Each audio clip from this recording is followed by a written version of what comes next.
la encuentro, algo que me hubiera gustado mostrarles.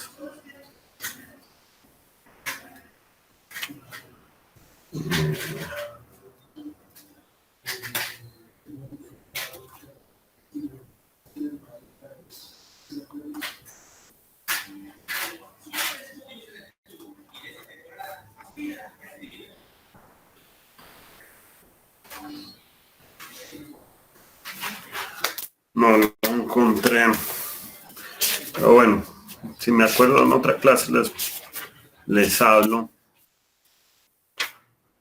Lo voy a buscar por última vez acá, si no, entonces debe estar en otro libro.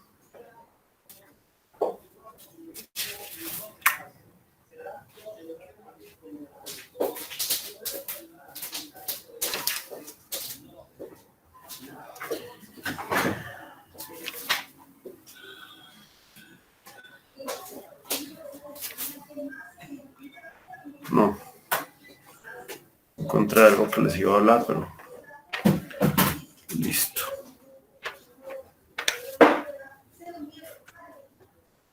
Ah, 467. Alguien de ustedes también me había preguntado por correo, me estaban preguntando alguna bibliografía y ahorita les puedo pasar otra bibliografía para heterocesticidad.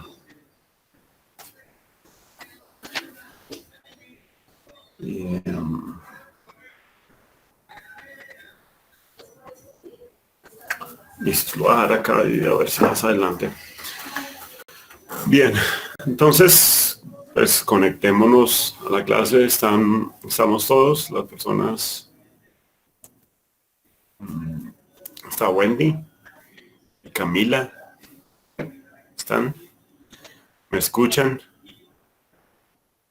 Sí, se escucha, profe. Bien. Y está Juan Sebastián. Juan Sebastián anda por ahí. Sí, está Juan Sebastián. Bien, listo. Entonces estamos los que somos. Comencemos.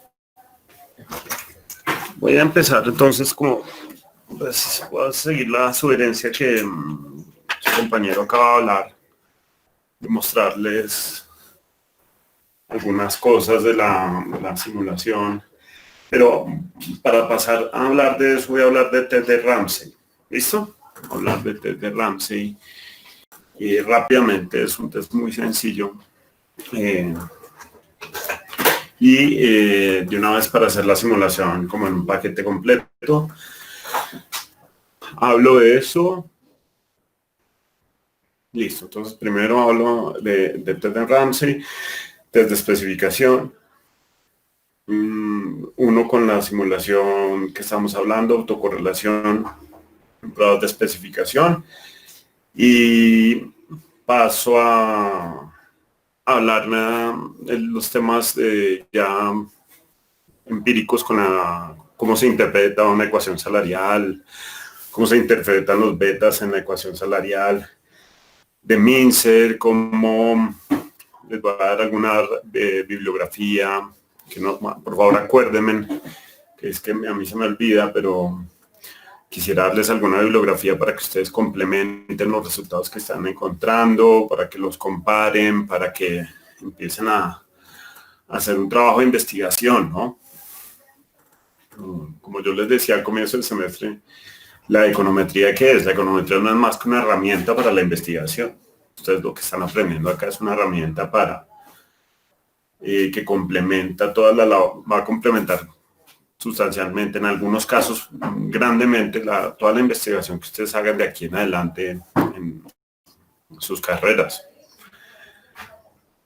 Entonces, en ese sentido, pues hay muchas prácticas que el investigador siempre tiene que las cosas que pues es bueno que emule, digamos, o que replique siempre el investigador. Por ejemplo, tomar un estudio previo, ver los resultados de otro estudio, ¿sí? No piensen ustedes, no tengan esa idea errónea que muchos investigadores tienen de que son los primeros que están investigando en algo. Que ustedes son los primeros que se dieron, que tuvieron una idea y ya la están abordando. Les aseguro, casi siempre, como ha avanzado la ciencia en los últimos años, casi siempre hay otra persona que ya había pensado lo que usted seguramente había pensado, que normalmente siempre tenemos problemas comunes que intentamos resolver. ¿Sí? Entonces, y bueno eso, que siempre tengan referencias bibliográficas, comparen sus resultados y sobre eso empiezan a interpretar. Y sí, el test de especificación de Ramsey, como les decía, es un test propuesto por Ramsey, ¿cierto? Donde básicamente lo que él propone, en su paper por allá en el... ahorita se me fue la fecha del paper de él, pero lo puedo buscar rápidamente acá en mi computador, denme un segundo.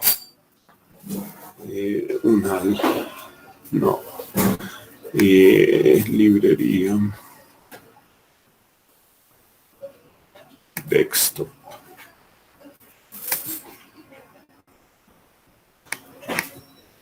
A los que quieran, para los que quieran ustedes investigar, ver de dónde surge ese test. Ese test surge de un estudio propuesto, ya lo tengo acá.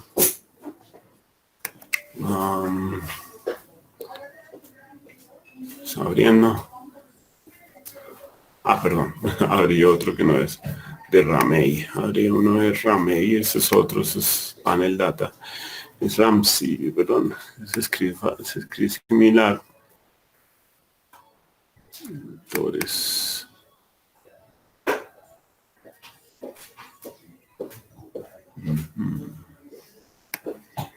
Bueno, les puedo ir adelantando mientras lo busco acá. Es un test donde, digamos, se coloca en la hipótesis nula. ¿Sí? En la hipótesis nula lo que se quiere evaluar es que la media, el término de error, no es igual a cero o no es igual a cero. ¿Ustedes qué pensarían rápidamente? Bueno, pues con Ramsey.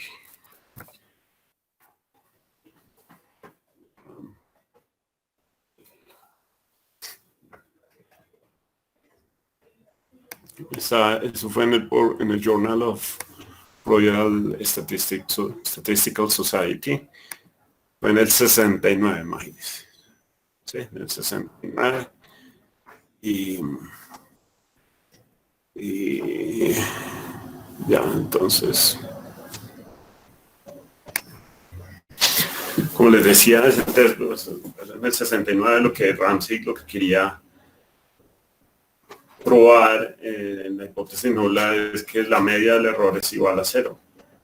¿Sí? Y en la alternativa de que es distinta de cero.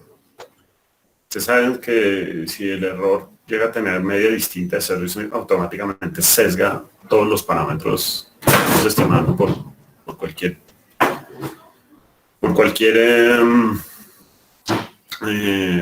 estimador, utilizando cualquier estimador, no solamente el de mínimos cuadrados ordinarios, sino cualquier estimador. Si en la población la media de los errores es distinto de cero, pues eso significa que hay información que todavía no estamos incluyendo en nuestro modelo. Hay información relevante que está por fuera, que no se está incluyendo en el modelo, y entonces eso automáticamente pues hace que nuestra función de regresión poblacional pues sea una función sesgada de la verdadera. ¿De acuerdo? Sí. ¿Sí? Entonces, el test de Ramsey, acá está. Profe, qué pena. ¿Será que puedes subir un poco la cámara, por favor? Sí, ahí estoy. Sí, gracias. ¿Sí? Sí, señor. Y bueno, entonces usted está en su modelo de X más beta más U. Ya está nuestro modelo de regresión poblacional. Entonces, lo que vamos a ver, veamos, lo que planteamos, digamos, este modelo lo vamos a estimar por mínimos cuadrados ordinarios. Y nos planteamos en la hipótesis nula si ya como lo tienen acá explícitamente.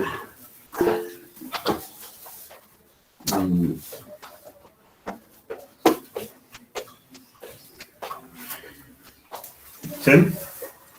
Ustedes saben que pues nosotros tenemos acá que U tiene distribución normal con media cero y un vector de ceros y matriz de varianzas y covarianzas de U. Bien. Entonces, lo que se plantea en la hipótesis nula, ¿sí? Y es que U, este vector U, bueno, tiene efectivamente esa distribución, 0, versus la alternativa, que U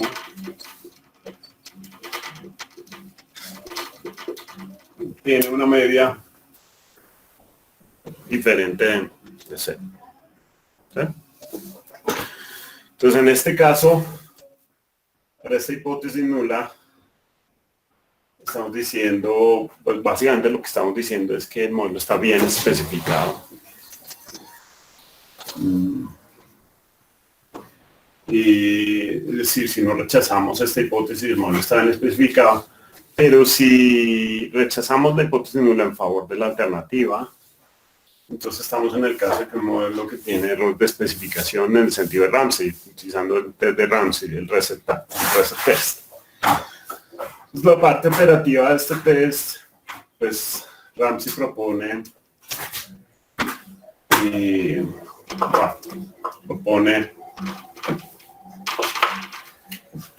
entonces utilizar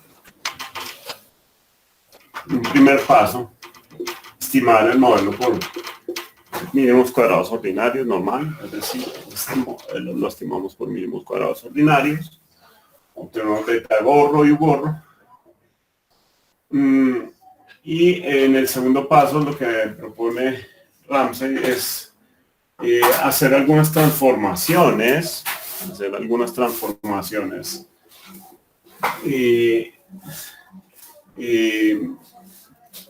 no lineales de la función de regresión muestral. Transformaciones no lineales de la función de regresión muestral. Entonces ustedes saben que la función de regresión acá muestral es x beta gorro, ¿sí? Entonces, y lo que se hace entonces es tomar este y gorro y entonces todos los y gorros que están contenidos en este vector los elevo al cuadrado, ¿sí?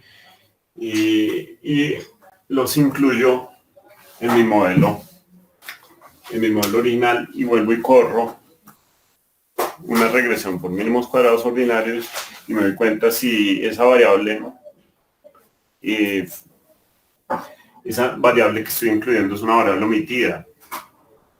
Es decir, si es estadísticamente significativa en el modelo original.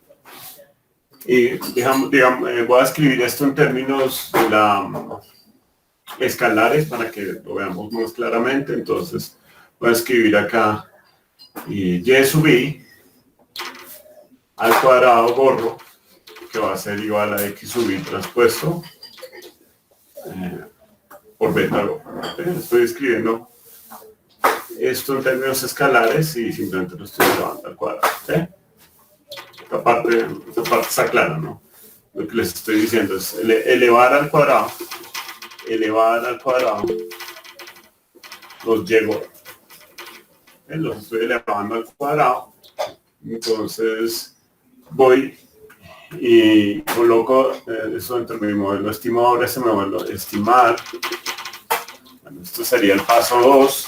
Vamos acá. Y subir gorro al cuadrado sería el paso 2, el paso 3. Entonces sería correr esta regresión. Y subir igual x sub i transpuesto por beta gorro más gamma por y sub i gorro al cuadrado más un nuevo error. Y estimo eso por mínimos cuadrados ordinarios. A ver si que tengo todo marcado. Estimo esta nueva ecuación por mínimos cuadrados ordinarios. Es decir, perdón, este sería mi modelo, que lo estimo por mínimos cuadrados ordinarios.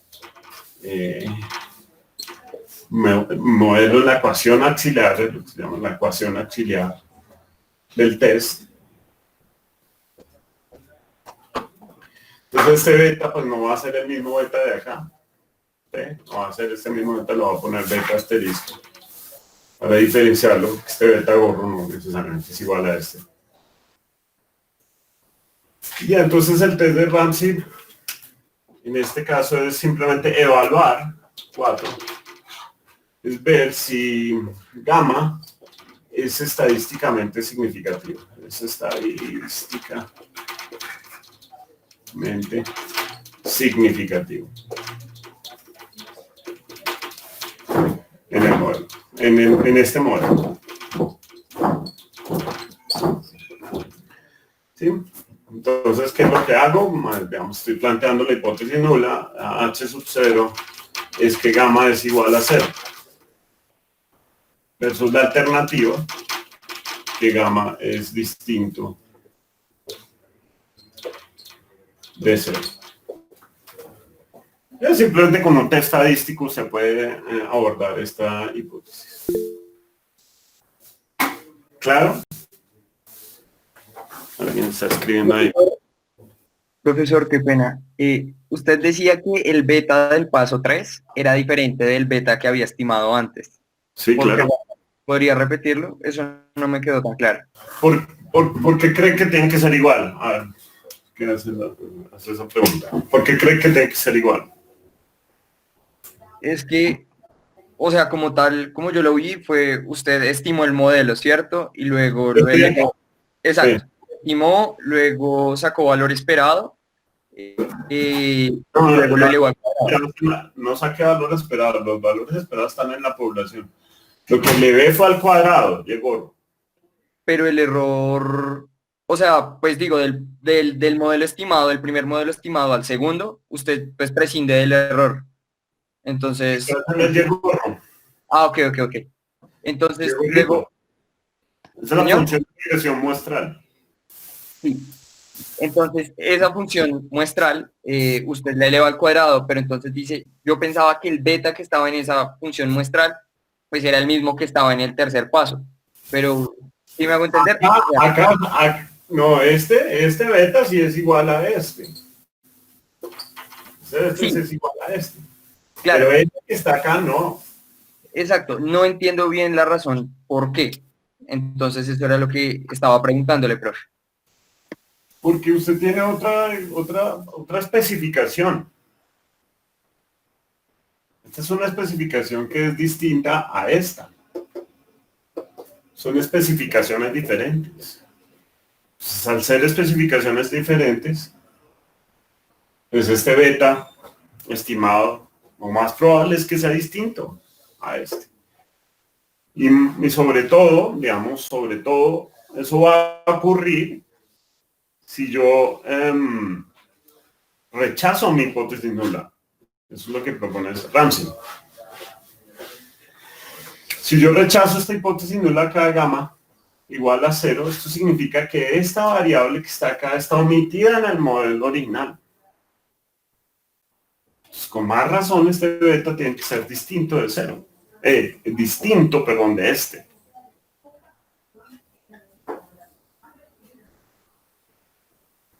Con mayor razón, si este gamma fuera,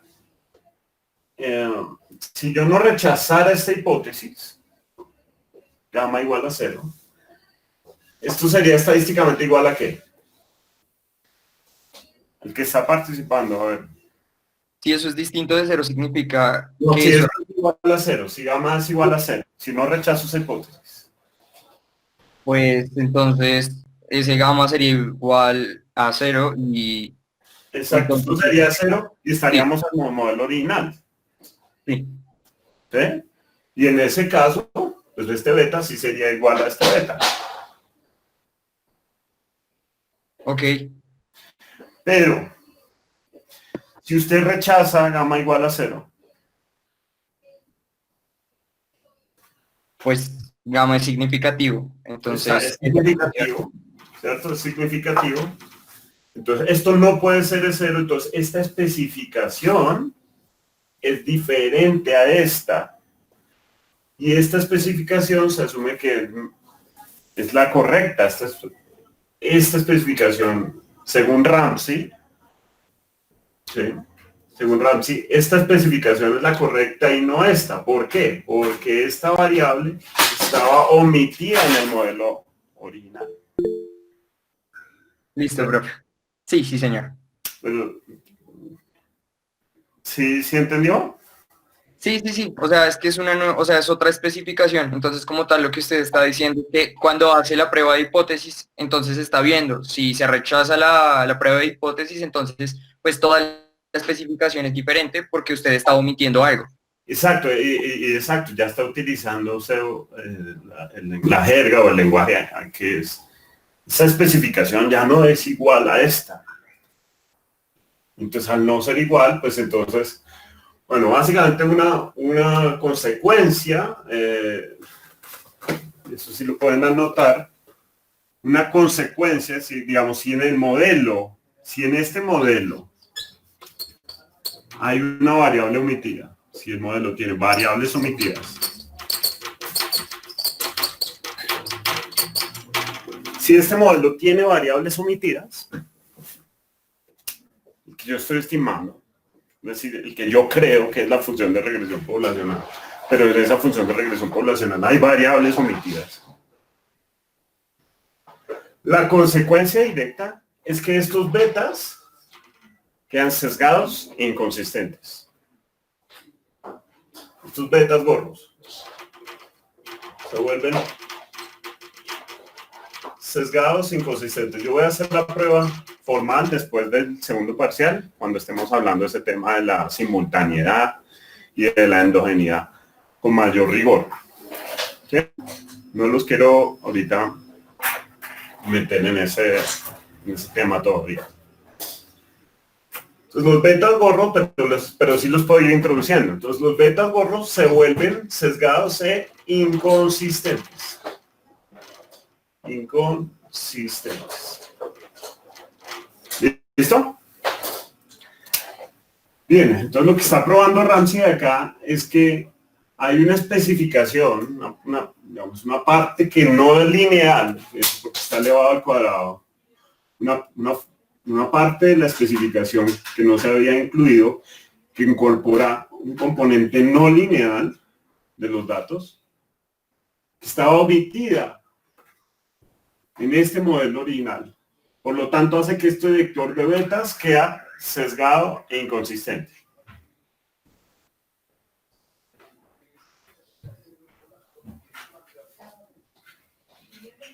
Por tanto, para que tengamos una buena especificación del modelo, implicaría que gamma tendría que ser igual a cero, ¿no?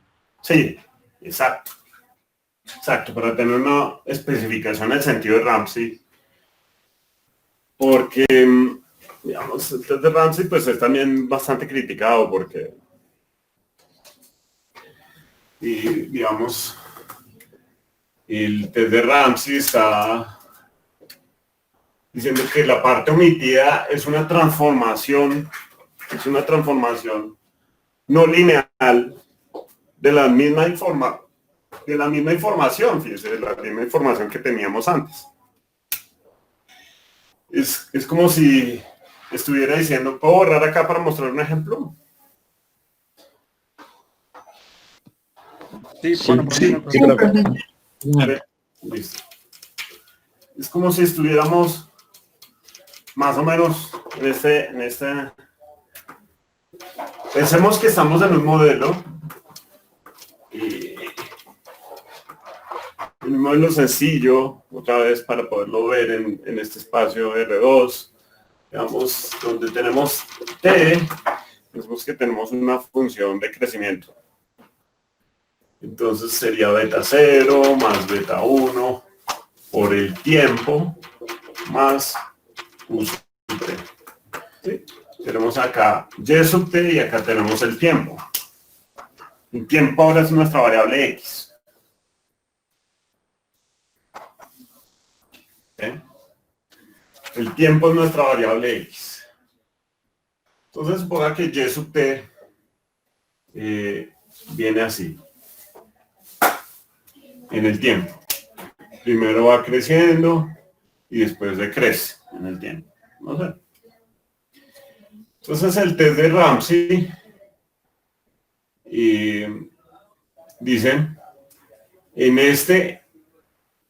digamos, en este contexto para y sub t, la función verdadera debería ser y sub t igual a beta 0 más beta 1 por t, ¿sí?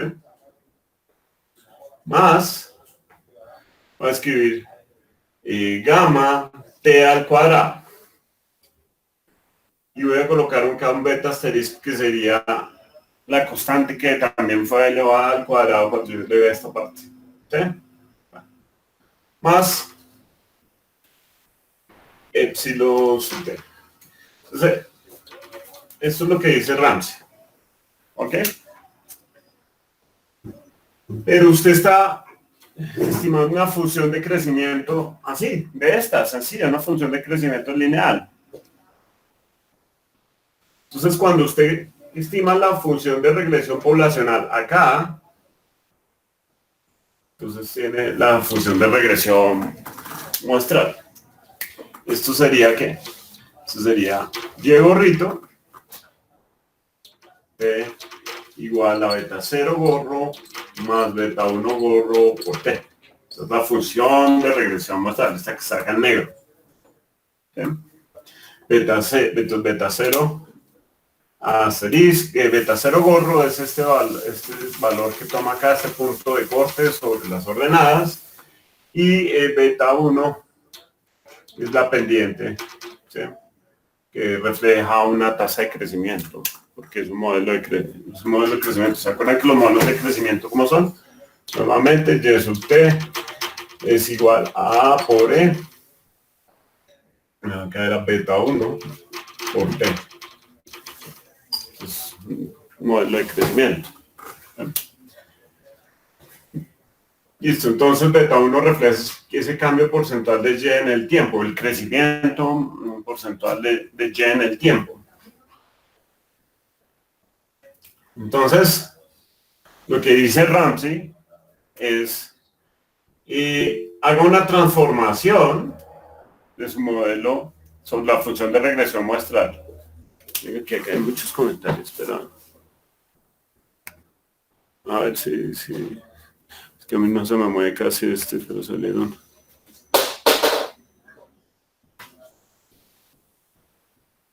Pues, dice, muchos los apuntes y especificaciones. A mí me parecen relevantes. Que no entiendo lo que están hablando en el chat. Profe, es que el propio auxiliar generalmente está haciendo pues comentarios paralelo a mientras el profe está viendo y las pruebas que estamos viendo. Entonces nos estaba preguntando que si nosotros creíamos que era relevante pues que él nos hiciera esos comentarios o si de verdad nos estaba distrayendo. Entonces era lo que preguntaba, pero pues muchas veces como que los apuntes que él da también en el chat nos ayuda a entender un poco más pues lo que el profe está exponiendo en el tablero. No sé. Y si así lo sienten, pues adelante. ¿Bien? Pero por favor no duden en preguntar, ¿no? ¿Sí? No duden en hacer preguntas acá en la clase y eso. Bueno. Y entonces lo que estaba mencionando acá es que Ramsey dice, entonces, estimemos esta regresión y ahora elevémosla al cuadrado, y sub t al cuadrado.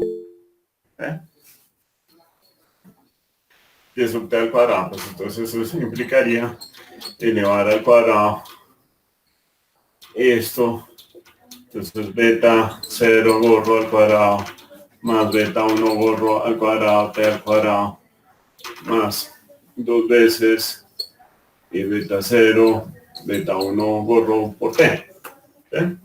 Eso es lo que propone Ramsey.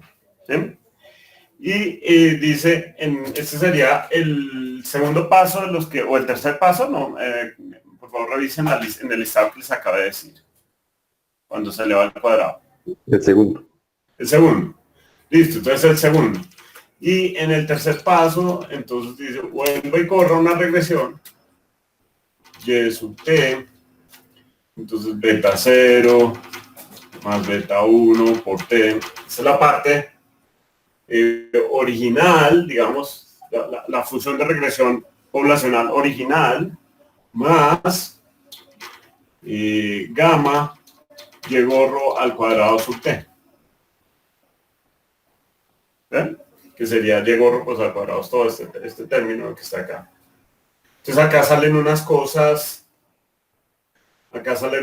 al cuadrado, fíjense, acá salen unas cosas al cuadrado, por eso es que yo había colocado acá beta 0 asterisco. Es decir, una parte constante iría, si ustedes componen, si usted abriera acá este y gorro multiplicado por gamma. Entonces, pero no tienen que hacer eso ustedes, no lo tienen que hacer. Más un nuevo error. Y básicamente, pues al incluir ese nuevo término al cuadrado, lo que estamos es incluyendo una tendencia cuadrática en el modelo. ¿Sí? Porque acá aparece una tendencia cuadrática, esta parte que está acá. ¿Sí? Una tendencia cuadrática. Entonces el modelo, en este caso, pues ahora tendría un intercepto distinto, digamos por acá, sería beta 0 asterisco, gorro, y más o menos así.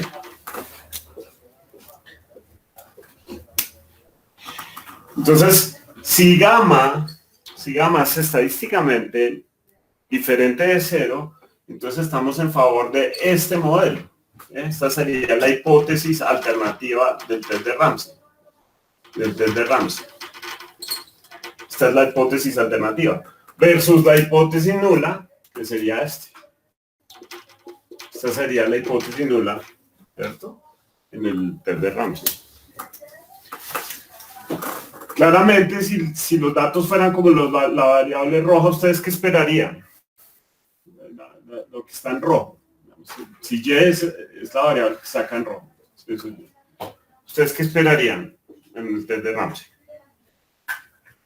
Rechazar H sub 0. Rechazar la hipótesis. Rechazar H sub 0, exacto. Rechazo, ¿en favor de cuál?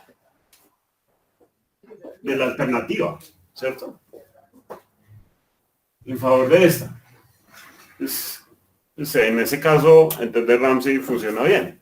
Esta sería una mejor especificación a esta.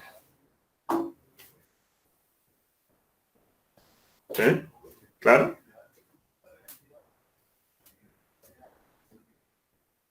Sí, profe, claro. Sí, señor. Por eso lo utilizan como un test de especificación, digamos. No sé, pero yo asumo que Ramsey cuando propuso ese test en el 60 y... ¿Qué les dije? 69, 61, bueno, por allá.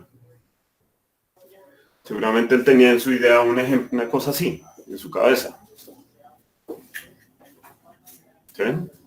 Porque ahora piensen que fuera y el logaritmo de los salarios en su ecuación minceriana. Eso es que yo siempre hablo, esa ecuación minceriana a mí me sirve muchísimo para contrastar muchos aspectos teóricos. Pensé que usted tiene acá el logaritmo de los salarios, y es el logaritmo de los salarios por hora. Y acá T, pues es la experiencia potencial. La experiencia potencial. Si usted corre un modelo lineal en la experiencia potencial, y hace el test de Ramsey, pues usted tendría que rechazar la hipótesis nula porque hay una mejor especificación, que sería la que tiene experiencia al cuadrado, porque tiene el término de experiencia elevado al cuadrado, ¿sí? ¿Sí o no, chicos? Profe, sí, tengo una pregunta. ¿Sí? ¿Y por qué? Porque los perfiles de ingreso, ya un segundo, porque los perfiles de ingreso son cóncavos, tienden a ser cóncavos con respecto a la experiencia o a la edad. Sí, la persona que iba a preguntar. Es que pues el profesor asistente hizo un comentario ahorita que dijo que la especificación errónea solía asociarse con 3 causas: omisión de variables relevantes, incluir variables no relevantes o que el modelo tiene una forma funcional incorrecta, dijo él. Todavía Pero no, entonces, todavía no hablamos de eso, todavía no. Ah, Esa ok. parte no, Juan Sebastián. Solamente la forma funcional estamos hablando ahorita.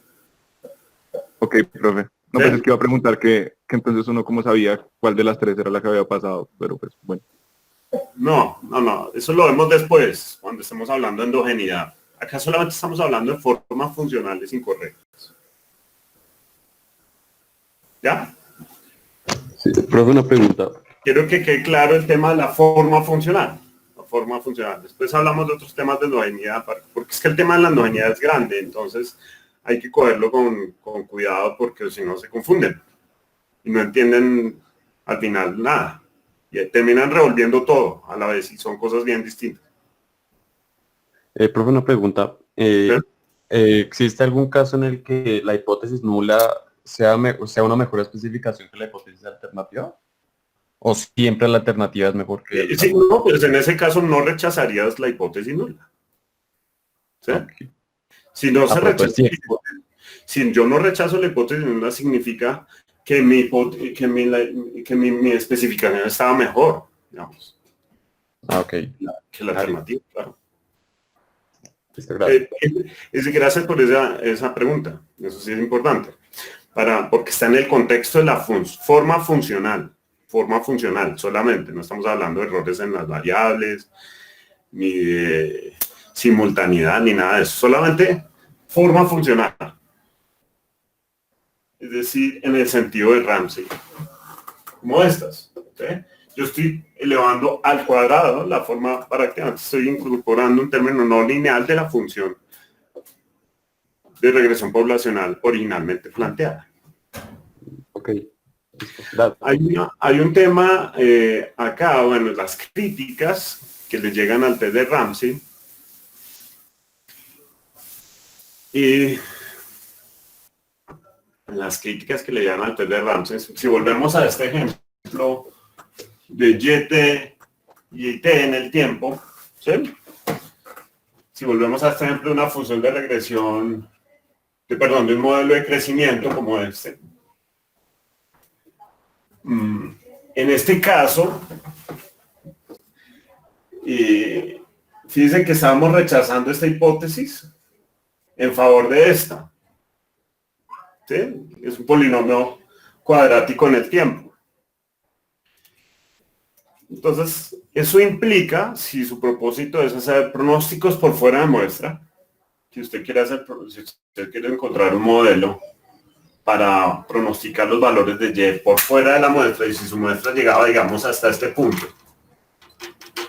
T asterisco. Usted tenía datos desde T igual a 0 hasta T asterisco. Digamos, esta es toda su muestra temporal. Muestra temporal. ¿Sí? Entonces, usted diría que, pues, digamos, siguiendo los resultados del test de Ramsey, usted diría que el mejor modelo es este. Entonces, listo. Entonces usted llega y pronostica por fuera de la muestra. ¿Qué va a pasar con el pronóstico? Va a seguir esta tendencia de una forma funcional cuadrática. Sí. ¿Sí? ¿Y qué hubiera pasado si esta variable vuelve y crece? Pues la predicción está mal. Claro, entonces esta función de regresión poblacional le va a dar a usted pronósticos muy equivocados respecto a los que van a ocurrir.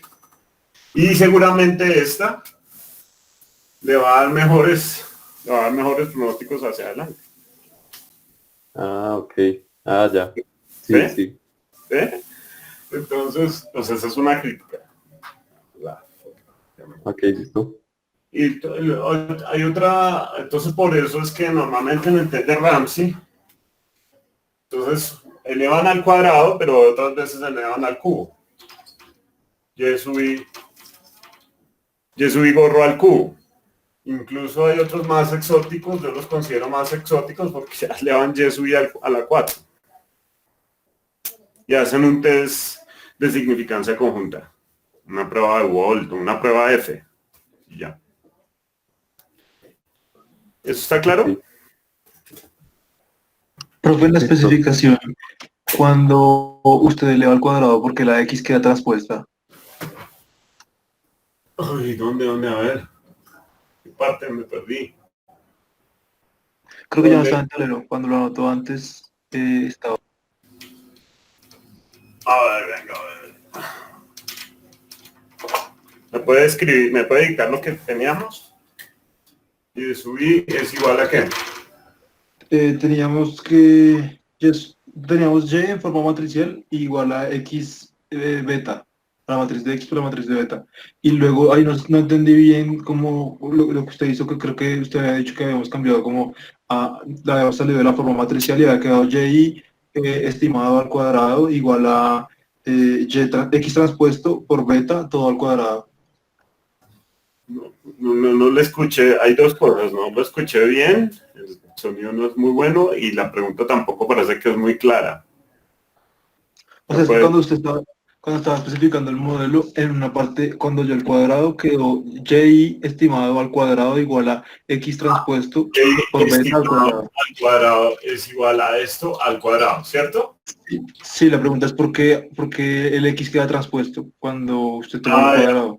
Es porque esta es una forma de escribir el modelo de regresión lineal general en K parámetros beta, de forma escalar. Es decir, yo subí, voy a borrar acá para explicarle eso a su compañero.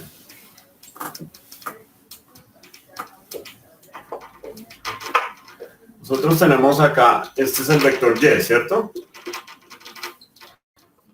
Y lo voy a escribir así, Y1, Y2, por acá sería el Y sub I, por acá el último, el N.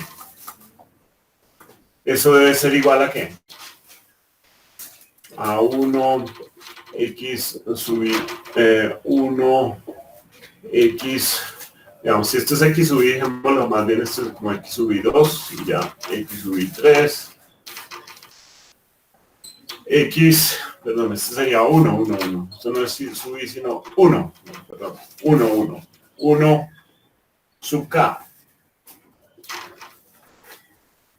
Y esto sería U sub I, perdón, 1, perdón, U sub 2, 3, por acá estaría U sub I, y acá estaría U sub N. Entonces, de la misma forma, por acá en el I-décimo voy a tener una fila, esta sí sería X sub I2, X sub I3, X sub IK, data 1, acá sería el último, X sub N2, X sub N3, X sub NK. Entonces, esto matricialmente se escribe así, Y igual, esta es la matriz X.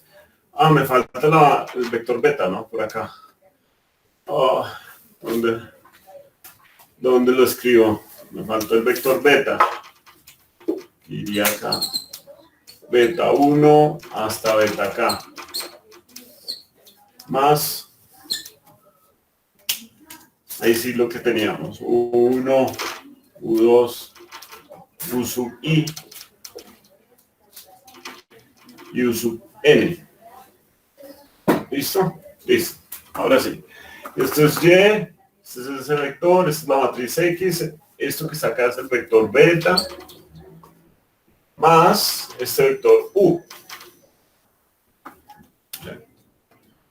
Para escribir un modelo con K parámetros beta, porque este vector es de K por 1 parámetros. Beta. El modelo tiene K por 1 parámetros. Tiene K filas, este beta. Entonces, otra manera alternativa es escoger la iésima fila de estas matrices. Voy a escoger la iésima fila. Entonces, si escojo esta fila, pues esto es un escalar. Esto se me convierte en un vector. Este vector lo mantengo así y al final me queda este otro escalar. Pero como en el álgebra lineal los vectores, por digamos un consenso, acuerdo, siempre un vector es un vector columna. ¿Sí? Entonces, este vector que está acá, me voy a decir que se llama vector X y es para el iésimo individuo. Entonces ese vector es 1, X sub i 2, X sub i 3, así hasta X sub i K.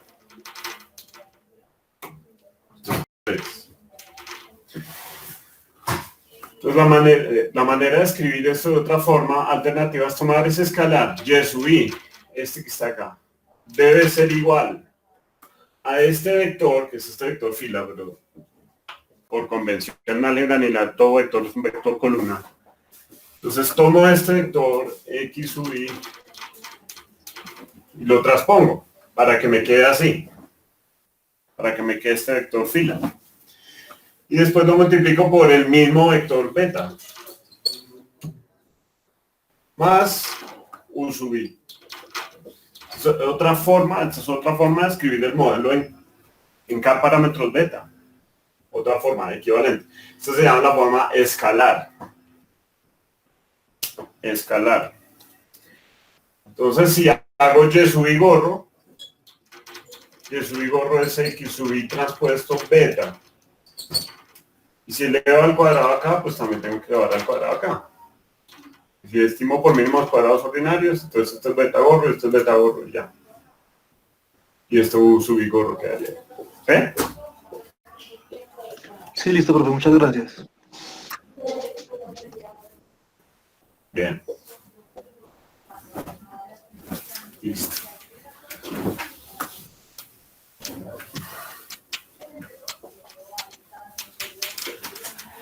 Listo, entonces, ¿está claro el test de Ramsey? Vamos a hacer una simulación acá para que ustedes vean cómo funciona. Y voy a hacer... voy a hacer también la parte de la simulación con mínimos cuadrados generalizados para el tema de autocorrelación. ¿De acuerdo? ¿Sí? Sí. Sí, profesor. ¿Me escucha? Bien, gracias. Gracias por... Déjame saber que están ahí escuchando. Bueno, voy a abrir acá. Déjame ni abro.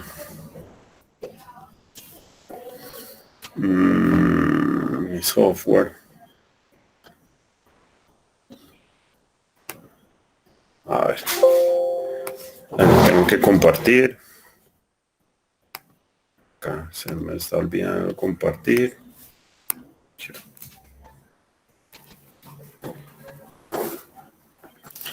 Listo, ya pueden ver ustedes mi pantalla. Sí. Sí, profe. Bien, entonces, ¿qué teníamos? ¿Qué hemos hecho la vez pasada? Bueno, corramos esto rápidamente. Es una simulación donde miremos, tenemos Y y X, una simulación. Tenemos Y y X, ¿sí? X y Y. Siempre acostúmbrense en eso, a revisar sus...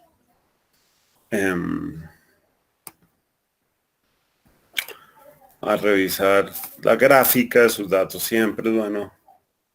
Ok, entonces acá hay una relación lineal, fíjense, entre X y Y, X se incrementa, Y se incrementa. Hay homocedasticidad, claramente acá hay homocedasticidad, pues digamos la varianza. Fíjense que esta varianza es constante en el tiempo, ¿sí? Y tenemos que mirar a ver si hay, entonces hay autocorrelación o no hay autocorrelación. Entonces perdón, cuando yo digo claramente, pues es a mis ojos, a los ojos que yo, digamos, como yo les decía, ustedes van a entrenar, van a calibrar con el tiempo el diagnóstico visual que ustedes van a hacer. Probablemente para ustedes no les sea muy claro, pero con el tiempo, si se dedican a estos temas de tanto ver tantas nubes de puntos, ustedes ya empiezan a diagnosticar los temas sin necesidad. Pero los test siempre son necesarios. A ver, entonces acá tengo la regresión de mínimos cuadrados ordinarios. Acá tengo una regresión de mínimos cuadrados ordinarios donde mi beta gorro estimado en esta regresión es 0.49 con este error estándar y este test estadístico, y ya nos damos cuenta que es estadísticamente significativo este beta en el modelo, y lo mismo la constante. Creo que yo lo había hecho con 10 y 0.5 en la población. Esto lo había hecho con 10 y con 0.5 en la población. Entonces, también son estimadores sin sesgados y todo. Vamos a ver si hay autocorrelación. Bueno, primero acá está el R cuadrado. El F estadístico de la regresión es una regresión muy buena para estimar los valores de Y. Fíjese que rechazo con una probabilidad altísima. Rechazo con una probabilidad altísima de que estos betas en conjuntos, que estos betas sean iguales a 0. Fíjense, acá tengo el Durbin-Watson. El Durbin-Watson me está dando un valor de 2.12. 2.12 me está dando ese Durbin-Watson. ¿Ustedes qué inferirían? Viendo nada más. No hay autocorrelación. ¿Cierto? Porque el Durbin-Watson pues, es muy cercano a 2. ¿Sí? Ya ustedes, si quieren ir a hacer una prueba ya más estricta, pues van y buscan una tabla de Durbin-Watson, buscan el tamaño de observaciones, el número de betas, y ya encuentran los valores críticos, donde están las áreas de indecisión, y ya se da cuenta rápidamente si hay o no hay autocorrelación de orden 1. En este caso, pues yo diría que no hay autocorrelación de orden 1. En efecto, mire, la correlación yo la había asumido como 0, ¿no? 0. Y pues eso significa que los residuos pues son bastante aleatorios, y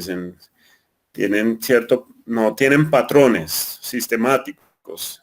Pero como yo les decía también en la clase anterior, ese patrón dentado o de dientes de tiburón, pues fíjese que acá usted podría confundirse, ¿no? Se podría decir, no, acá pasó de positivo a negativo y después acá también pasó de positivo a negativo, entonces hay autocorrelación negativa. Usted tendería a pensar eso, ¿sí? Pero la verdad es que no, usted, en esa parte usted siempre se puede confundir muy fácilmente, así que no se confíe, digamos, mucho en eso. Y ¿qué más? Bueno, ok, pues si acá tenemos, si todo esto está bien, si no hay autocorrelación, entonces no hay problema, y en su modelo usted sigue adelante con su modelo. Pero ¿qué pasa si la correlación fuera una correlación alta? Coloquemos 0.97. ¿Ven? Coloquemos 0.97 y volvamos a correr esto. ¿Eh? Esta simulación, venga que por ahí me pareció escuchar como si alguien hubiera chateado. Déjenme ver un segundito. Para ver el paso en la prueba pueden ver el capítulo de 13 de Gujarati. Bien. Perfecto, profesor Juan Sebastián. Muy bien. Y acá ustedes, ¿qué esperarían de la regresión de mínimos cuadrados ordinarios? Bueno, los betas. Estos pues son unos betas que siguen siendo insesgados, ¿sí?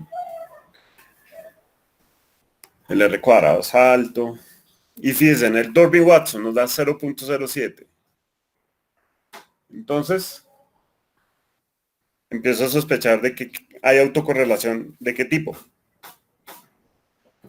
Positivo. Positivo. Positiva y de orden 1. ¿Sí? De orden 1. Eso significa que mis residuos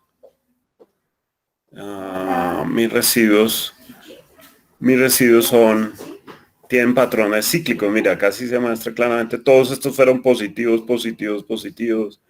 Después pasaron negativos, no positivos. Todos fueron negativos, negativos, negativos, negativos. Esos son los ciclos, esos patrones donde hay los residuos tienden a ser sistemáticos, tienden a tener un patrón sistemático, es decir, un patrón que uno podría predecir, digamos.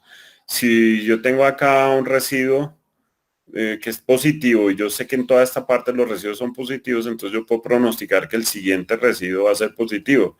Y entonces, pues si usted puede pronosticar que los residuos son positivos, pues entonces usted tiene problemas de autocorrelación en su modelo, correlación positiva. Y, bien. Entonces, ¿qué es lo que debemos hacer con el de Cochrane-Orkut? Cochrane-Orkut dice que vamos a correr una regresión. Vamos a colocar, acá está la regresión de Cochrane-Orkut, donde yo estoy transformando los valores de Y. Cuando yo coloco YT, estoy transformando los valores de YT. Y X sub T. ¿Con qué valor estoy transformando estos valores de Y y X sub T? ¿Con qué valores estaría, qué valor estaría utilizando mejor para esa transformación? A ver, ustedes que vieron la clase conmigo, la clase anterior conmigo.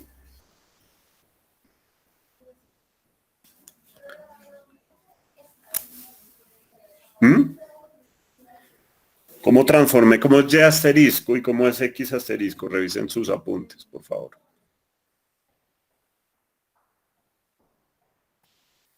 Sería Y sub T menos Rho. Sería Y menos Rho por YT menos 1. Ese sería Y asterisco. ¿Sí? Este valor que está acá. Esta es la variable pendiente que estoy llamando YT1, perdón, YT1. Que estoy tomando el valor de Y, acá se alcanza a ver en esta parte, en esta celda acá. Estoy tomando el valor de Y, le estoy restando Rho de la primera iteración, por eso aparece ese 0 ahí, que es de la iteración 0. O sea, no ha empezado a iterar. Por Y menos 1, es decir, una ecuación en diferencia generalizada. Estoy haciendo acá la parte Y de Y asterisco. Fíjense que acá estoy perdiendo un dato. ¿Sí se dan cuenta? Bueno, esto es una muestra de 100 observaciones de una población de 1000. Perdón, de 800. Entonces, fíjense, la primera observación siempre la voy a perder. ¿Sí? ¿De dónde viene este valor Rho?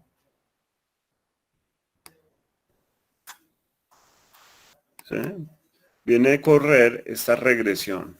U gorro, estos son los residuos, U gorro, en función de U gorro en T-1. Y estoy estimando este sería Rho gorro. Este sería Rho gorro. ¿Sí está claro o no, chicos? Porque están como muy callados. Sí, profe. Los demás. Sí. Sí. Bien.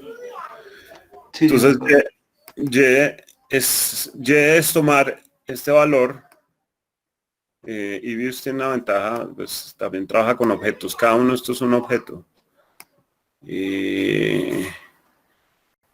Es más, ese sería Y, ese sería el objeto Y.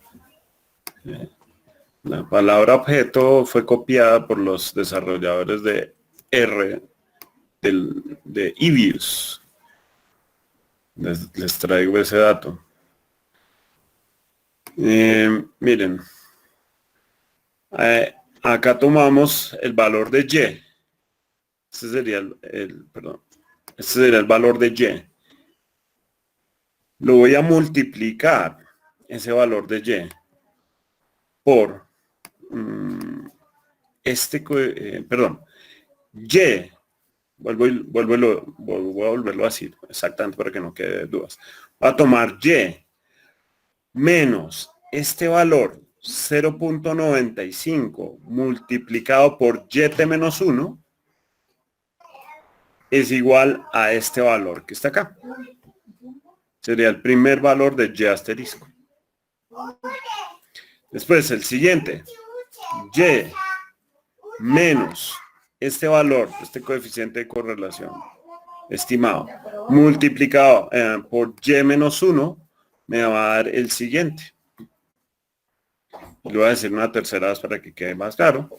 Y menos este coeficiente de correlación multiplicado por y menos 1 me va a dar este. Y así sucesivamente para el resto. ¿De acuerdo? ¿De acuerdo, chicos? Sí, profe. Sí, profe. Y así lo hace también para X. Bueno, y ya usted tiene, eso ya usted ya lo conoce. Y hace su regresión por mínimos cuadrados generalizados. Este valor, fíjense, beta 2, como yo les decía en la clase pasada, este beta 2, ese sigue siendo el estimador de beta 2 en la población. Pero este ya no. Este que está acá ya no, chicos. Este ya no es el estimador de la población. ¿Alguien se acuerda cuál es el verdadero el estimador de la población de beta 1? Revisen sus apuntes, que eso yo lo dije también en la clase pasada. Beta 1 es igual a ese beta que sí, menos el estimado. Menos el RO estimado. ¿Menos o más? Menos. Uno menos el resto. Beta 1.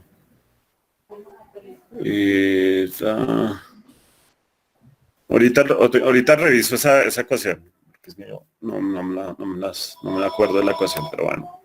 De beta 1, bueno, es que beta 1 era como el intercepto y ese sí era 1 menos rho, pero beta 2, Beta 2 sí es igual. Beta 2 es igual. Pero beta 1 sí hay que hacerle una pequeña transformación.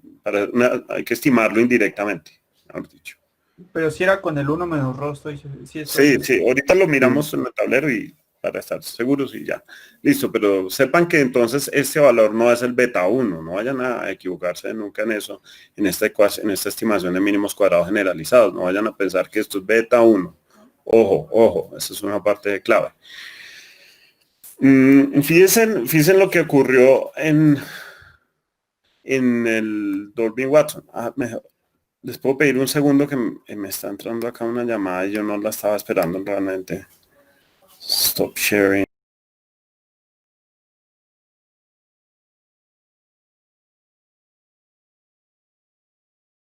Profesor, tiene el micrófono apagado. No se está escuchando.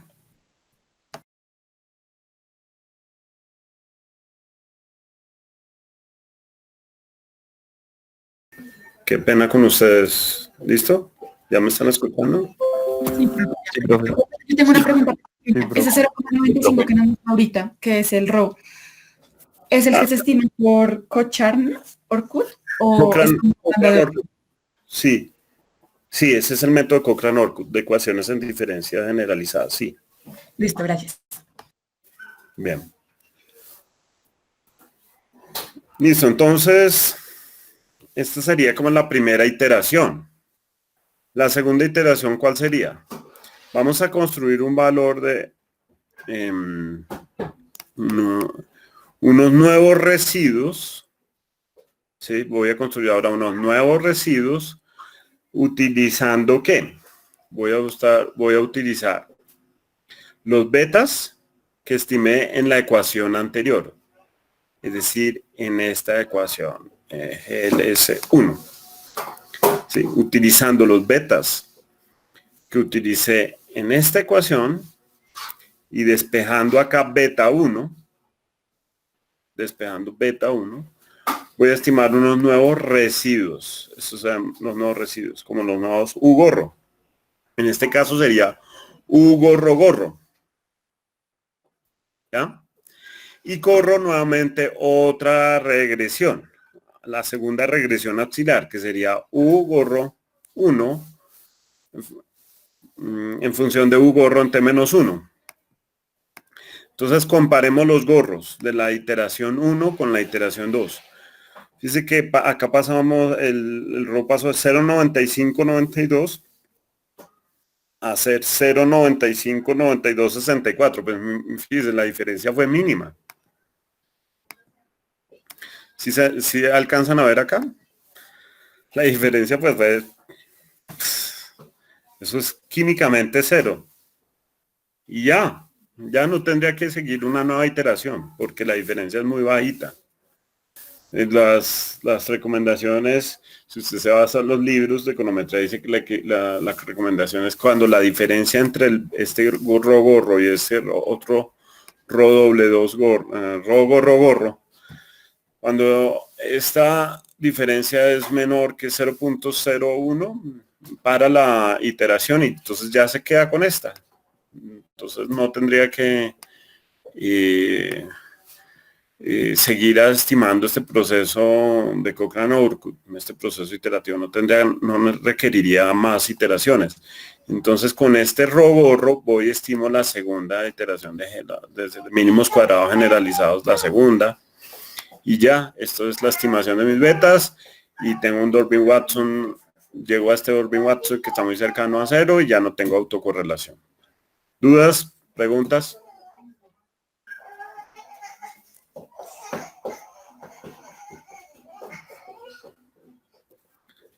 ¿Dudas? No, profe. Si se dieron cuenta, digamos que eso convergió rápido. Solamente en este caso fueron 2 iteraciones. Si yo hiciera la tercera, si voy y miro la tercera, les aseguro que es exactamente igual a este valor. Esta es la segunda iteración, dejémoslo acá. Y voy y hago la tercera iteración, que yo ya la tengo acá. Es decir, calculo U2. ¿Sí? Con los betas que aparecen de mi regresión de mínimos cuadrados generalizados en esta parte, con los betas que yo estimo acá. Entonces calculo la siguiente iteración y vuelvo y hago todo el procedimiento y me doy cuenta que entonces, esta es la tercera, el coeficiente de correlación ya no cambió. Sí, el coeficiente de correlación es exactamente el mismo en la tercera iteración, como les decía. En la segunda, perdón, es la segunda, ¿cierto? Sí, esta es la segunda iteración. ¿Claro? Sí, ¿Claro? Sí, profe. Claro, claro. Sí, Acá, profe. Sí, señor. sí, entonces acá tengo, miren, entonces esta es la iteración 0, la iteración 1, la iteración 2, la iteración 3 y la iteración 4. Fíjense que ya se vuelve exactamente el mismo valor, no cambia. Entonces, miremoslo. ¿Sí? Arrancó acá, incluso con unas diferencias. Yo me hubiera podido quedar con esta iteración, con la primera ya, porque no hay diferencias. Miren, las diferencias están por debajo de 6 decimales, o 5 decimales. Y después esto se queda quieto. Esto lo hice con este experimento. Ustedes dirán, no, pero es que el profesor tiene eso preparado con un experimento, y entonces las cosas le salen así. De bien, no, eso siempre es así. Mira, acá da 0.84 en la iteración 0, pasa a 0.89 en la segunda, y después en la tercera ya queda estancado, ya no cambia mucho. El proceso iterativo de Cochrane-Urquhart. Sí, acá lo estamos viendo cómo pasó de 0.84 a 0.89. Bien. Listo. Bueno, eso es con respecto a autocorrelación y el Durbin-Watson, el método de corrección de la ecuación generalizada. Ahora vamos a ver lo del test de Ramsey. El test de Ramsey. Entonces, en el test de Ramsey, yo tengo también acá una simulación pequeñita. Miremos acá. Hay varias versiones de Cochrane-Orcutt, ¿no? Mientras yo les mostré la más tradicional, hay otras versiones. También una versión de iterativa que propone Durbin-Watson. Hay muchas versiones para corregir eso. Listo, acá tengo un ejemplo parecido al que les había mostrado hace un momento. Tengo Z.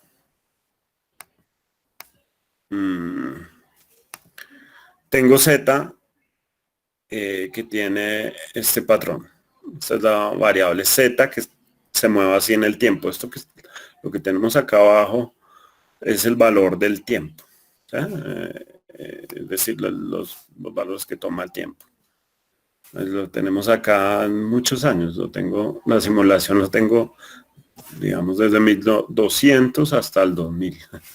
Así, digamos, una simulación súper larga. Estos son los típicos datos que genera una caminata aleatoria. Ustedes lo van a ver eso más en econometría 2, lo van a ver con más detalle. La caminata aleatoria es un proceso que tiende a generar esos valles, estos valles así que están acá, o estos crestas así bastante erráticas que no se pueden predecir cuándo va a ocurrir un valle o cuándo va a ocurrir una cresta de los datos. Entonces así se comporta una caminata aleatoria, y las caminatas aleatorias pues se han mostrado en muchos estudios econométricos que son un modelo que refleja relativamente bien los valores de muchas variables económicas, en particular las variables de los commodities en el mercado internacional, por ejemplo el precio del petróleo o el precio del oro, ¿sí? Estos commodities tienden a seguir esos tipos de modelos de caminatas aleatorias. Pero bueno, eso ustedes lo van a ver con más detalle en Econometría 2. Entonces, acá lo que estoy haciendo es una regresión, miremosla por acá. Sí. ¿Dónde está? ¿Dónde estás?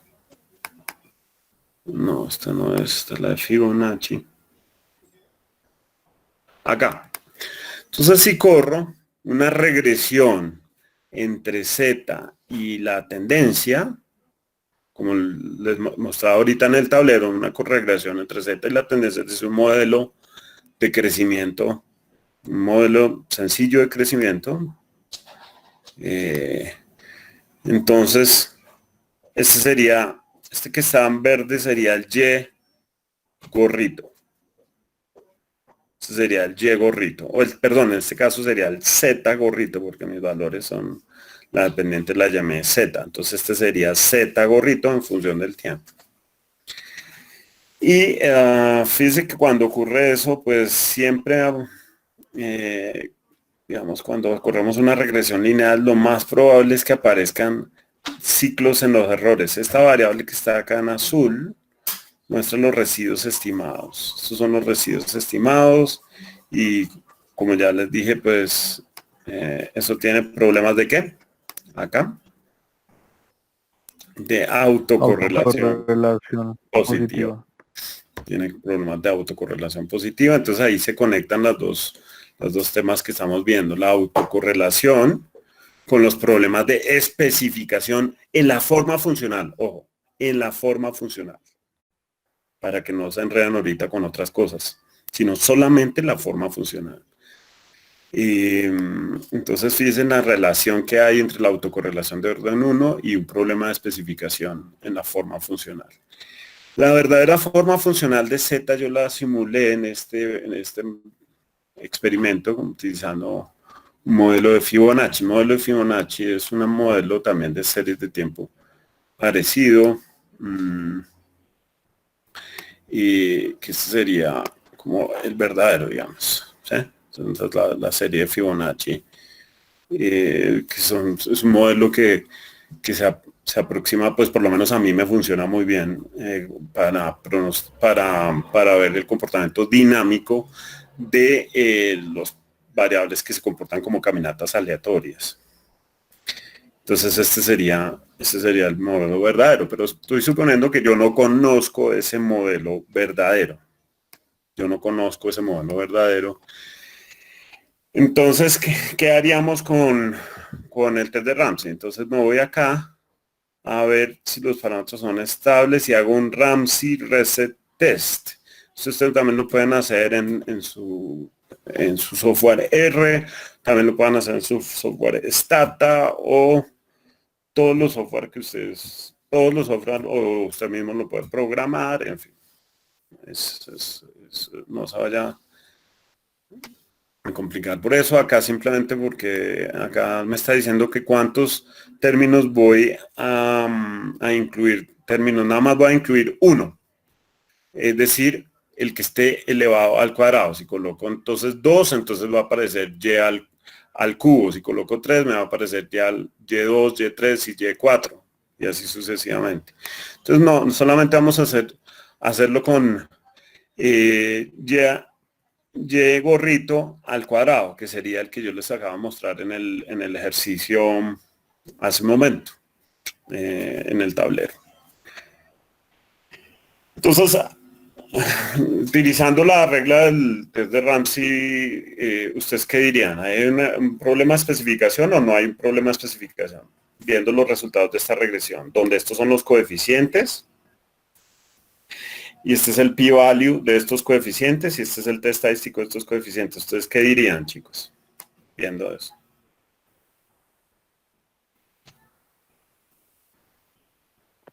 Que sí lo hay. ¿Qué, qué? No, que no. O sea, no se rechaza la hipótesis nula. Dicen, no se rechaza. Entonces, eso es como para ponerle un... Perdón. Al revés, se rechaza la hipótesis nula. Correcto. Profe, póngale 0. Exacto, rechazo, acuérdense, el p-value es menor que 0.05 y este era gamma. ¿Se acuerdan? Este era gamma, entonces estoy rechazando con una probabilidad altísima, el 0.999999, que este valor es exactamente igual a 0, estoy rechazando con esa probabilidad altísima, que este beta, en este caso gamma, que acompañaría el gamma en la población, que acompañaría fitted. De fitted significa como Y gorro, como el estimado, el ajustado al cuadrado es igual a 0. Y acá aparece pues las pruebas. Usted puede, cuando incluye nada más uno que en este caso está el ajustado al término de Y gorro al cuadrado, tiene nada más usted un parámetro adicional, pues puede concluir acá, ¿sí? O concluye acá directamente en el test. No tiene que ir a construir un F. Pero supongamos que usted dice, no, pero es que no hay una tendencia cuadrática, sino hay una tendencia cúbica, o una tendencia a la 4, ¿sí? Entonces, coloquemos acá, por ejemplo, 2. Entonces ahí ya no puede... La hipótesis nula es de que estos dos parámetros, digamos, se puede hacer la hipótesis nula utilizando un test de la razón de verosimilitud, o puede ser utilizar un test de Volt, o un multiplicador de Lagrange. Con cualquiera de esos tests va a llegar a la misma conclusión. Este sería, en este caso, la hipótesis conjunta de que estos dos son iguales a 0 en el modelo restringido. ¿Sí?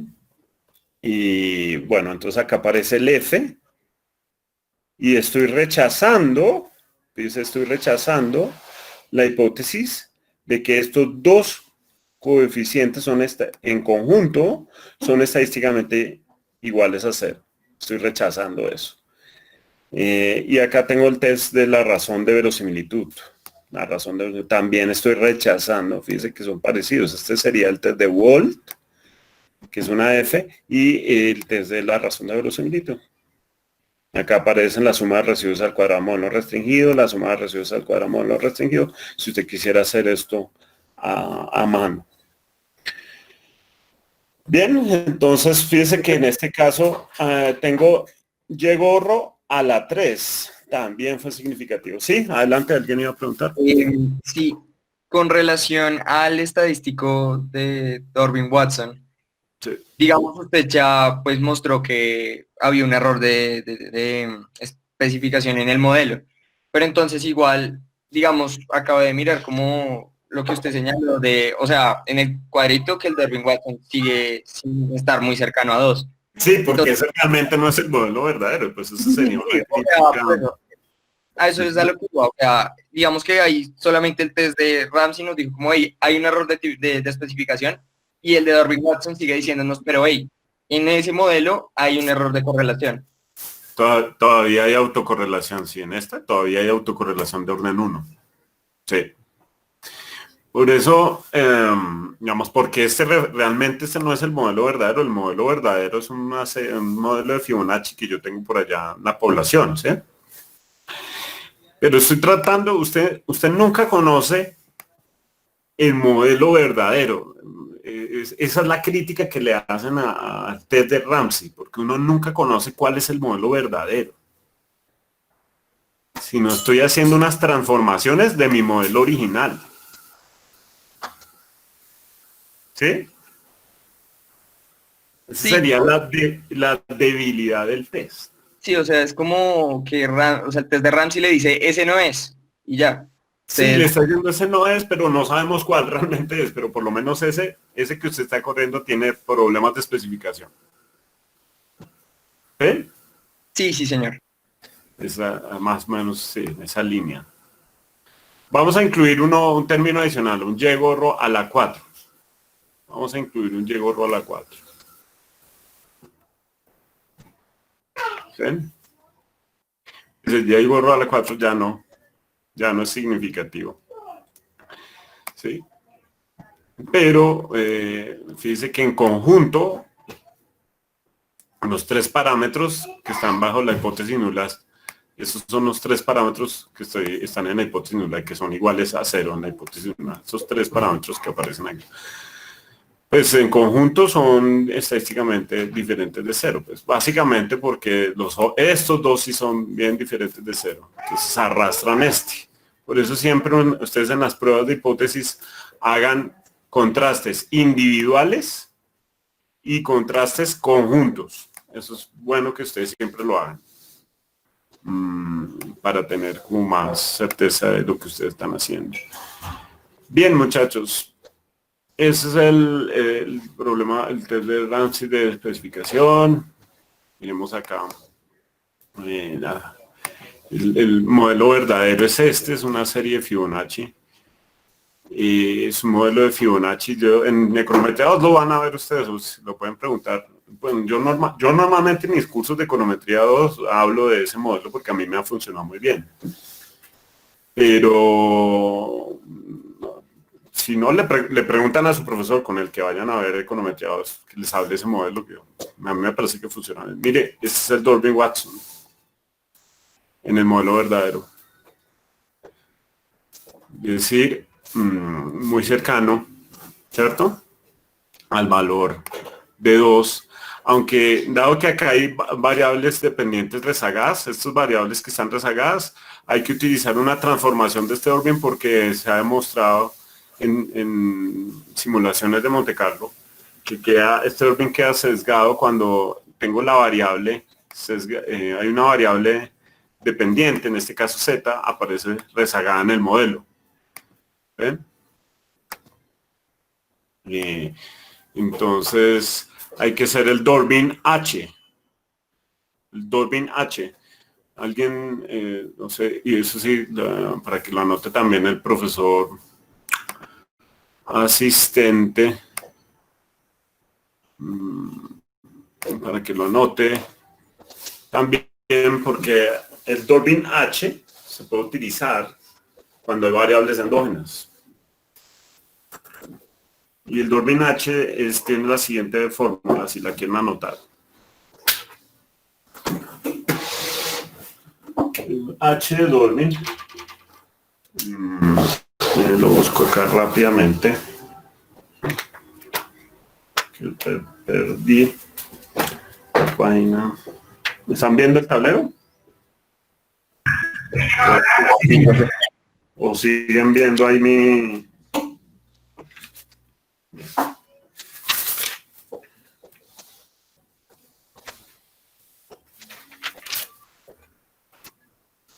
Noche Durbin ya les digo, segundo. Que era del que les iba a hablar en la clase. Siempre se me pierdo. Es una pequeña transformación sobre el Durbin original 460. Acá está. Entonces este sería el Durbin H. Acuérdense cómo es el Durbin. ¿Se acuerdan? Y 2, yo sé que es 2 porque es aproximadamente igual. Por 1 menos rho, ¿no? Sí, por 1 menos rho, gorro. Entonces el H. Profe, qué pena, podría subir un poquito la cámara, es que veo cómo está. Es casi. Ya. El H, si la está sumando,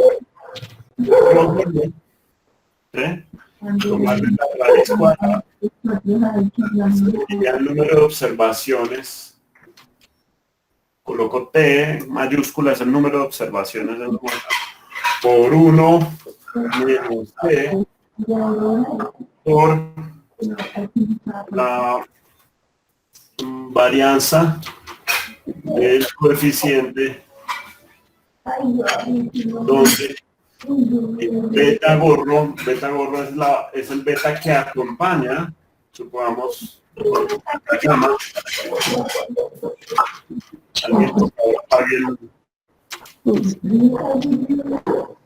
Alguien que por allá apague el perrito.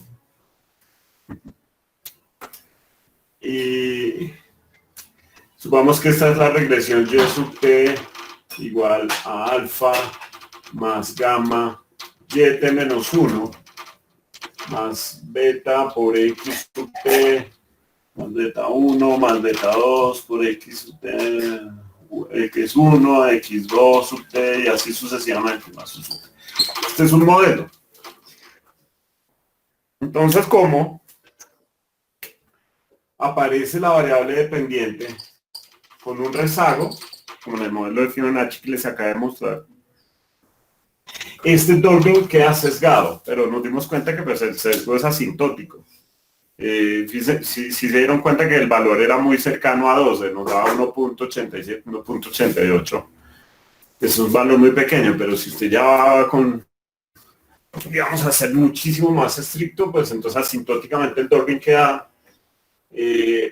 queda sesgado, asintóticamente, es decir, cuando el T tiende a infinito.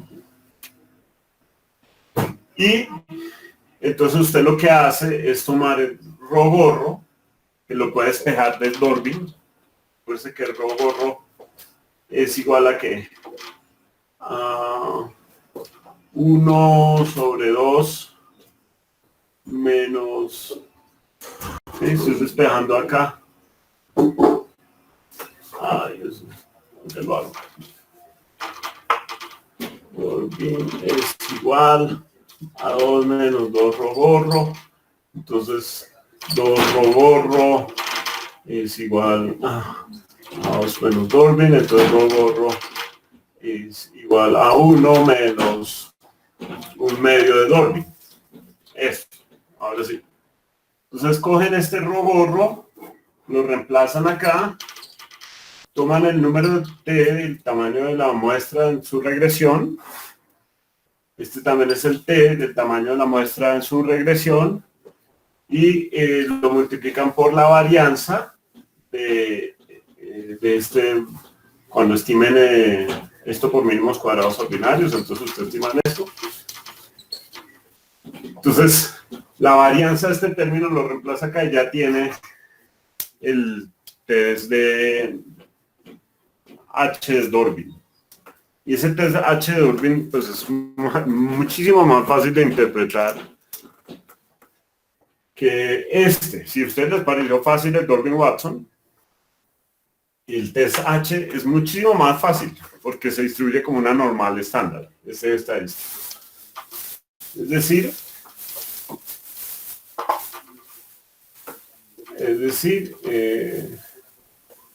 digamos que esta es la normal estándar, 0. Yo siempre hago esta raya ahí, no sé por qué tiendo a hacerla. Esta es la distribución normal estándar. Entonces, si este H se distribuye como una normal estándar, entonces acá estará menos 1.96 al 95% de confianza, y por acá está 1.96. A la derecha es una distribución simétrica, normal estándar. Acá está el 95, y entonces en esta región es la región de que H sub 0, de que la correlación es igual a 0. Entonces, si este H les da por acá en esta región, les da, supongamos, 2.5 o 2.1, entonces acá estamos en la alternativa de que ρ, la autocorrelación es positiva, y por acá de que la alternativa de que la autocorrelación es negativa. ¿Preguntas? Dice, profe, el modelo de Fibonacci es la asociación de una población de conejos. ¿Cómo? No entendí eso. Se me cerró ahí. Profe, ¿el modelo de Fibonacci es la asociación de una población de conejos o es otro modelo? Sí, es un modelo dinámico. Si quieres, después hablamos de eso. Un modelo dinámico que sigue el número, el golden number. ¿Ustedes conocen el golden number? El número de oro. El número de oro. Es la proporción áurea, ¿no? Sí, la proporción áurea, que entonces eso es raíz de 5 más 1 sobre 2. Esta es la proporción áurea. Y pues esa proporción áurea se convierte como en el valor propio, es el valor propio de la serie de Fibonacci que se construye como la suma de los dos números anteriores. La serie de Fibonacci, entonces 1 más 1, la siguiente sería 2, el siguiente sería 2 más 1, sería 3 y así sucesivamente.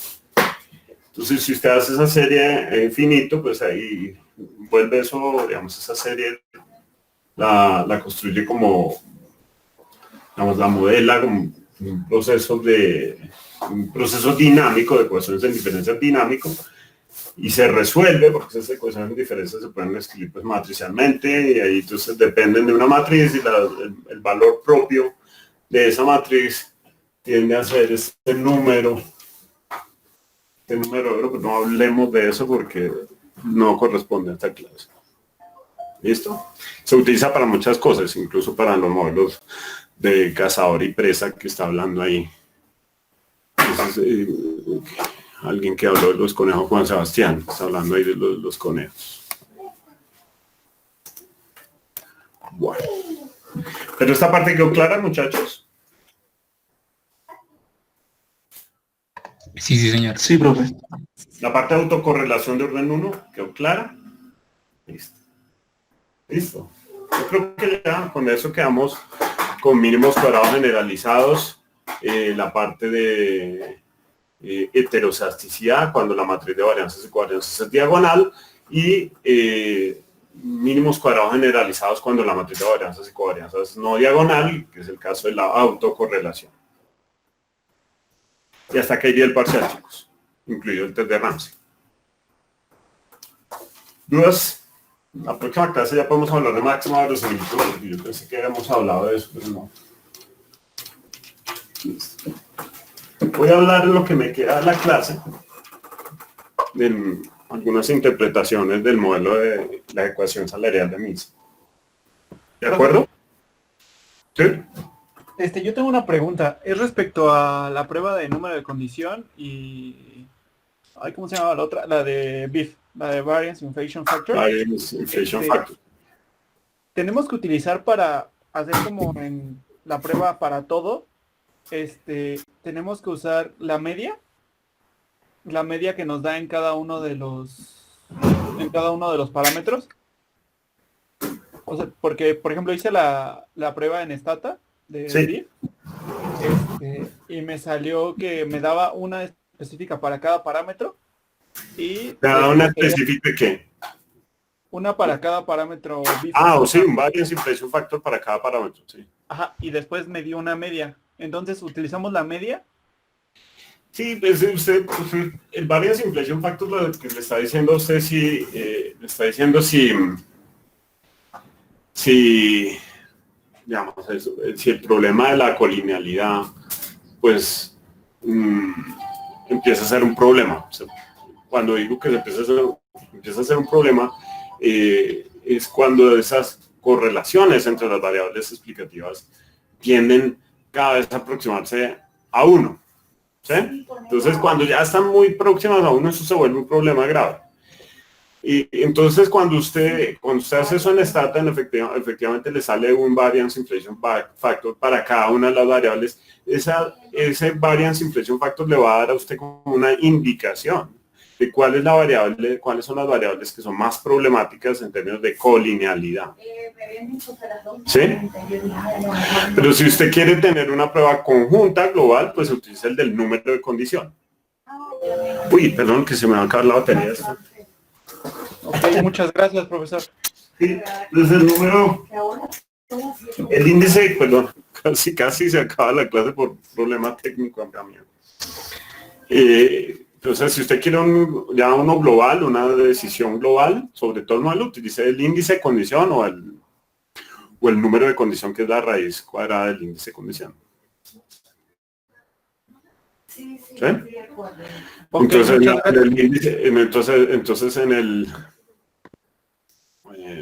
o no sé si lo dije al revés, revisen sus apuntes, por favor. Entonces, en el índice de condición, ¿sí? El índice de condición, más o menos, el consenso está alrededor de 30. ¿Sí? Si es mayor que 30, pues ya ahí se vería, el problema de colinealidad se vuelve severo. Entonces tiene que tomar medidas remediales. ¿Cuáles serían las medidas remediales? Pues sería excluir una variable, sería la peor medida, digamos, porque cuando uno pierde información, eso no es como muy eficiente, o utilizar otras técnicas como componentes principales para ortogonalizar la matriz X, respuesta X la ortogonaliza y ya soluciona el problema. Pero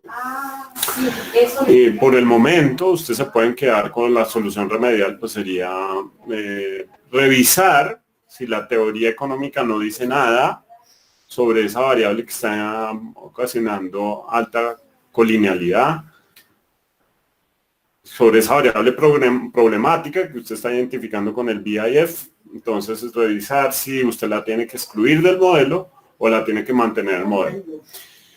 Y si la teoría le da a usted un backup, si la teoría económica a usted le dice esa variable, a pesar de que está siendo problemática, debe ir en el modelo, entonces la colinealidad ya no es un problema, porque usted tiene un sustento teórico que legitima utilizar esa variable dentro del modelo, a pesar de que tenga un BIF alto.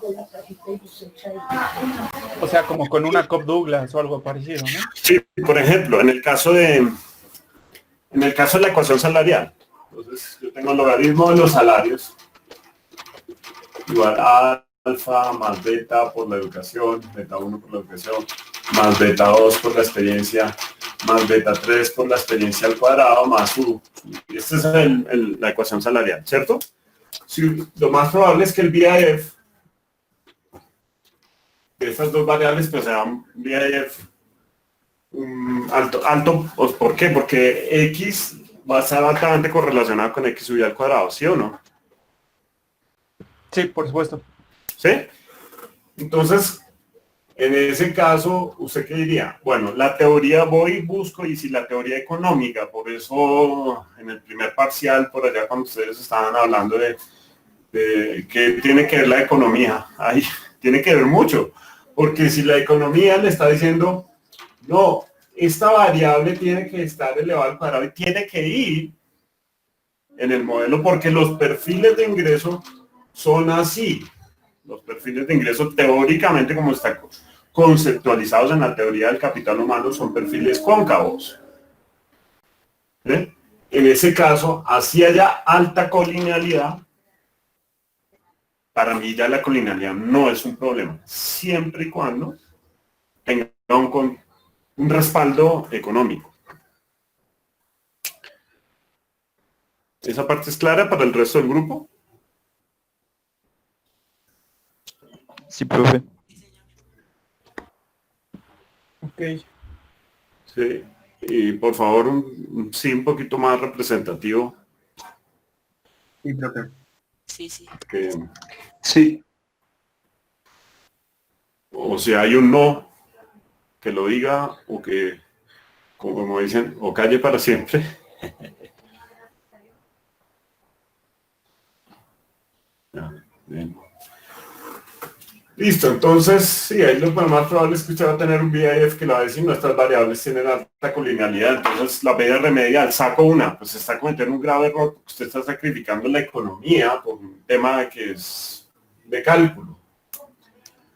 Además, la colinealidad y la multicolinealidad se vuelve un problema, digamos, realmente es un problema grave cuando hay singularidad en la matriz X traspuesto X. Si esta matriz es singular, pues ya ese es el caso más grave de la colinealidad o la multicolinealidad, pues que este determinante, el determinante de esta matriz era igual a 0 y pues no podré estimar mis estimadores de mínimos cuadrados ordinarios, no los voy a poder encontrar porque el sistema de ecuación normal es un sistema singular. Bien. Listo. Me quedan 10 minutos. Rápidamente. Entonces ustedes ya debieron haber estimado esta ecuación por mínimos cuadrados ordinarios. Eso ustedes ya lo debieron haber hecho. A ver, ¿qué betas más o menos les están dando acá? ¿Qué beta? Quiero escuchar un par de betas que les esté dando. A ver, sí, me convence que hicieron eso más o menos bien o está mal.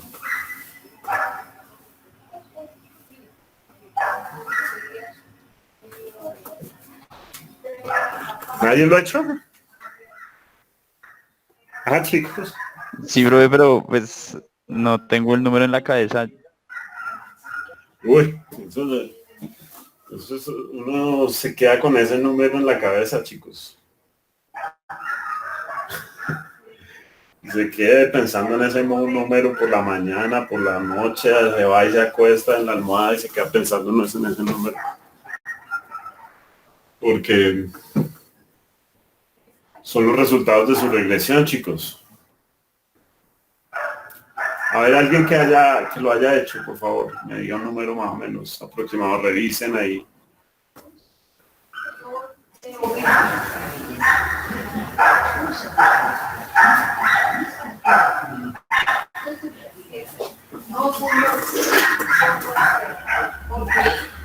Dice, yo estoy viendo de... Oh.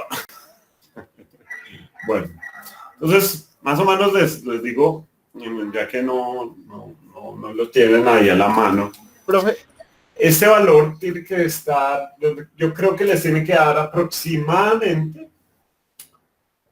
yo creo que les puede estar dando entre 0.09 y un intervalo por allá y 0.13, 0.14, debe dar más o menos así. Sí, para el ¿alguien iba? salario, ¿verdad? ¿Ah? Para el beta 1 es para el salario, ¿verdad? ¿Es para qué? Para el salario. Bueno, perdón, para la educación. Sí, beta 1 es para la educación. Me da .12. .12, exactamente, le pegamos. .10. .10, exacto. Otro. .12 también por acá. .10. .12, bien. .12 también. .12. Le pegamos. No van a pensar que yo soy brujo ni nada de esas cosas. ¿Por qué? Porque ustedes han leído ya que es beta 1 gordo. ¿Qué representa? Empiecen a leer la literatura. Beta 1 es un estimador en estas ecuaciones. Es un estimador de lo que se conoce como la tasa interna de retorno a la educación. Es un estimador de la tasa interna de retorno a la educación. Acuérdense que en el modelo de capital humano, cuando yo lo expliqué, todas esas áreas de diferencias entre costo-beneficio de invertir en educación se pueden evaluar en términos de una tasa interna de retorno. Entonces, beta 1 gorro es el estimador de esa tasa interna de retorno. Entonces, si a ustedes les está dando 0.12, entonces usted estaría diciendo, por ejemplo, ¿para qué año? Digamos, ¿para qué año alguno de 0.12? Octubre de 2019, por ejemplo. Entonces, para el año, para octubre del 2019, ¿le dio? Sí, señor. Sí. Perfecto. Chévere que haya utilizado ese del 2019 porque le voy a empezar a preguntar después unas cositas para actualizar mis estimaciones. Y para octubre de 2019 se estima una tasa interna de retorno a la educación. La muestra fue utilizada solo urbano, fue total nacional o fue rural. La muestra de usted fue urbano o fue nacional. Total nacional. Total nacional. Entonces, se estima una tasa interna de retorno a la educación de 12%, 12 punto algo por ciento, no sé lo que le haya dado ahí, de 12% por cada año adicional de educación, por cada año adicional de educación que invierta el individuo representativo de esa muestra. El individuo representativo. Es decir, ese individuo representativo que usted está analizando acá obtiene en promedio, digamos, va a tener una tasa interna de retorno a la educación de 12% por cada año adicional que invierte en educación. Profe, pero ahí aplicaría lo que usted nos contó, bueno, lo que se nos mandó en el paper, que se ajusta con pues, el valor que se muestra en el paper, que es que el exponente 1 menos el valor que se obtuvo. Ah, no, en ese no. Es cuando son unas dummies. Ah, listo, ¿Sí? perdón. Cuando están en dummies sí hay que ajustarlo. Pero acá no.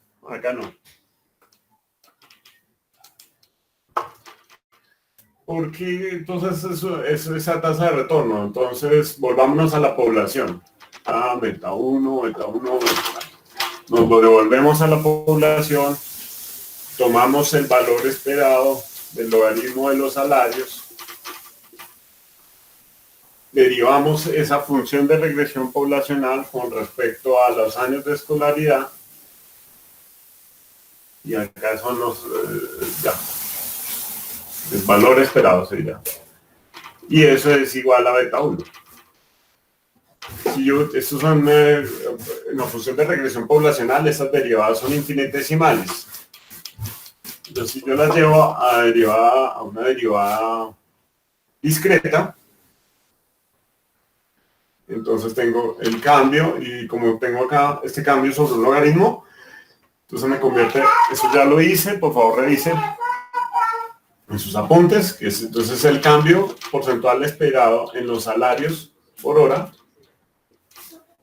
por un cambio en escolaridad, esto es beta 1, eso es aproximadamente beta 1. Entonces, si el cambio en la escolaridad es de un año, dice un año adicional de educación, por eso la interpretación que yo había hecho acá, por un año adicional de educación. ¿De quién? Del salario esperado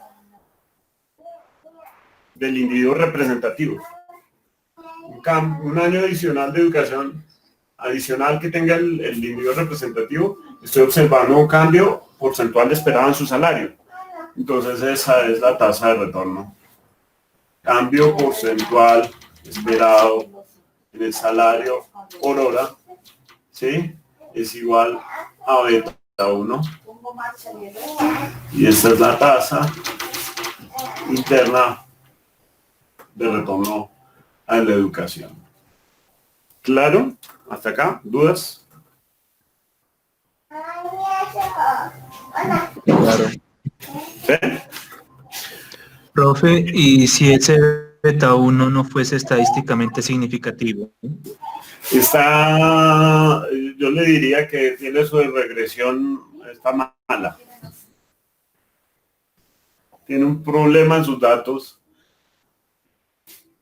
Porque esta ecuación minseriana, como yo les decía a ustedes, es una ecuación que da unos resultados muy robustos y en distintos países se ha hecho la última revisión. Si ustedes quieren revisar, por favor, la siguiente bibliografía del Banco Mundial, la voy a buscar acá rápidamente para darles la referencia. Y acá lo tengo. Revisen, por favor. Ay, venga, no alcanzo a ver.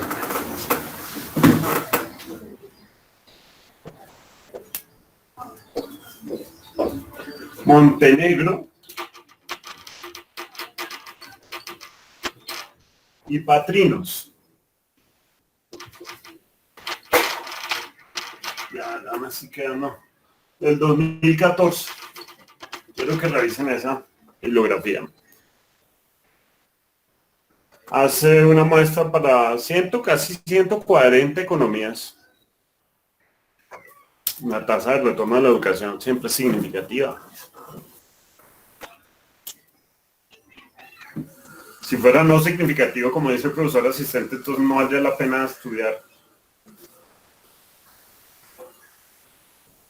En ese país no valdría la pena ir a la educación, preferible quedarse como independiente, ser emprendedor, sin ir a la universidad, sin ir a la secundaria, no voy a la educación. ¿Sí? ¿Me quedó claro? Ah, Sebastián.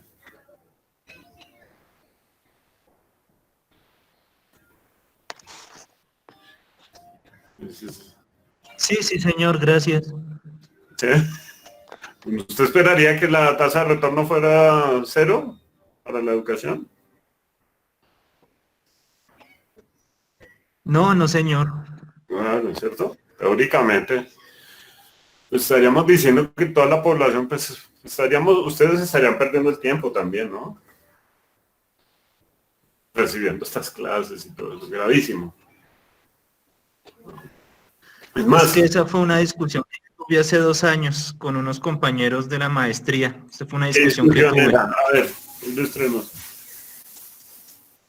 Era una discusión sobre si en esos modelos el coeficiente, al no resultar significativo, daba más información o no.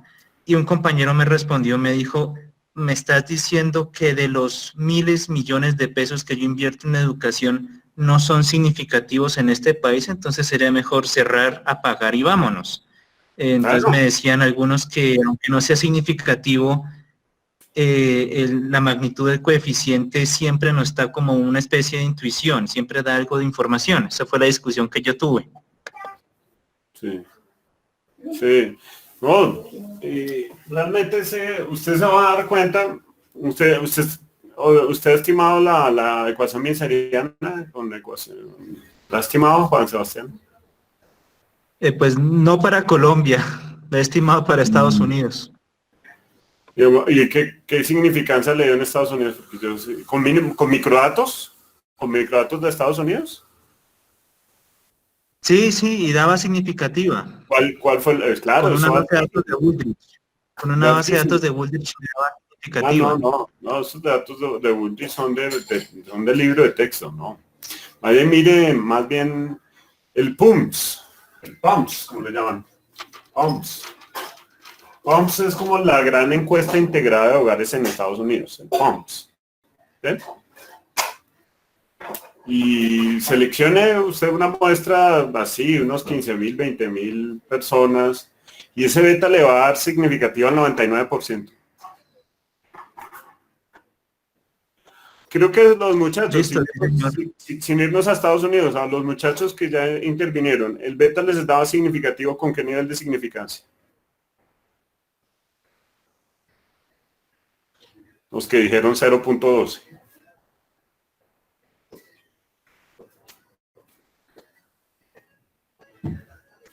Bueno, ya son las 4:03, creo que ya me clausuraron. Dejamos la discusión para la próxima clase.